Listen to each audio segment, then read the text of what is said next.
Hello, Steve Arts 89. Well, let's make one thing clear. Gone with the Wind is the most successful film ever. Now, some people don't like to take inflation into consideration, but I'm sorry, you have to. But I'm forgetting that and just looking at domestic. We have an interesting thing happening. Maverick, Top Gun Maverick, which was never really seen to be this blockbuster, like $1 billion film, continues to make money. It currently, domestically, has 685.1 million and 720 international.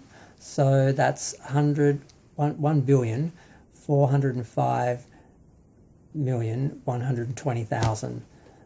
So yes, it has beat a whole bunch of films. Let's just see, what has it beaten? It's beaten Jurassic World.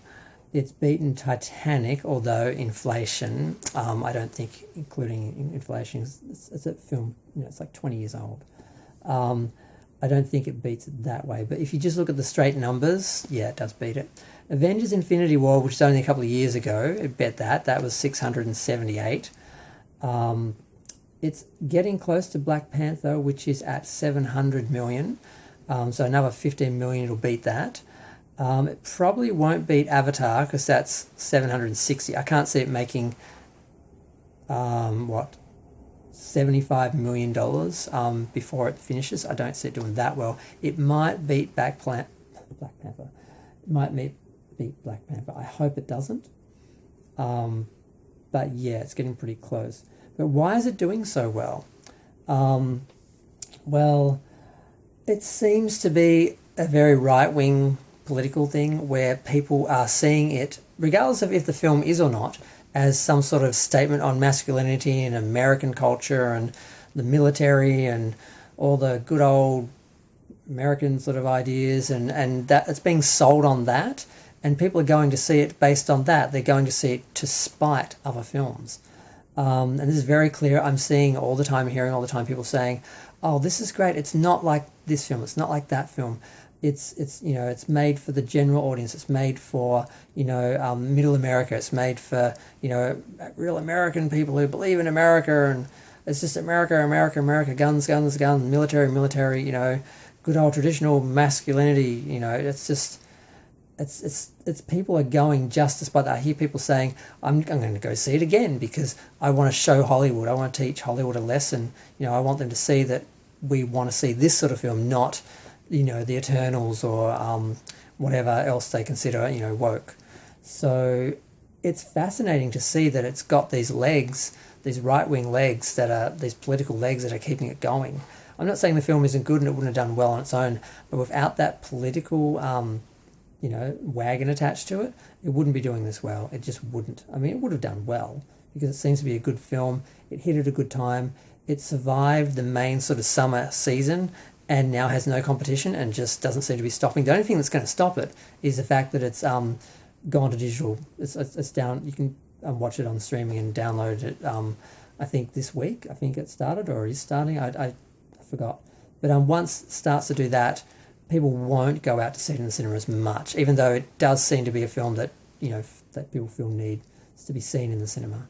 So I respect it's a good film. I respect that Tom Cruise is a big star. And it is being marketed well for what it is, and it's speaking to its audience, but its audience have taken it as like a prize and are running across the finishing line with it to make a point, which is not necessarily a bad thing, but I feel bad for mostly just Titanic. Titanic didn't deserve it. Titanic didn't do anything wrong, but I think with inflation, Titanic still will, be a bigger earner. Just like Gone with the Wind is always going to be number one. Nothing's going to beat it. I think Titanic was number two. There was talk about how Star Wars Force Awakens was bigger and everything, but again, inflation, blah, blah, blah. So, yeah. I just thought it was interesting. It was interesting to see it sort of get this momentum and get this following, and then to see it keep going, and then to hear all the talk and realise why this was happening, and people are speculating on it. I'm like, it's really obvious why. Right-wing people who really, really don't like the current political state of the country and don't like the diversity representation, don't like woke films, don't like anything other than traditional white people doing traditional white military things, are grabbing onto this and going and watching it again and again and again and again. That's why it keeps going. It's got these, right-wing military legs. And, I mean, it's brilliant in that it's spoken to its base, but its base had a political agenda. So it's kind of not fair, but it could have easily mismarketed the film and missed that crowd, and they it could have totally screwed itself up. It could have gone wrong so many ways. It didn't, but yeah. So I just had to say it because I'm seeing it, I'm hearing it, and not enough people are commenting on it.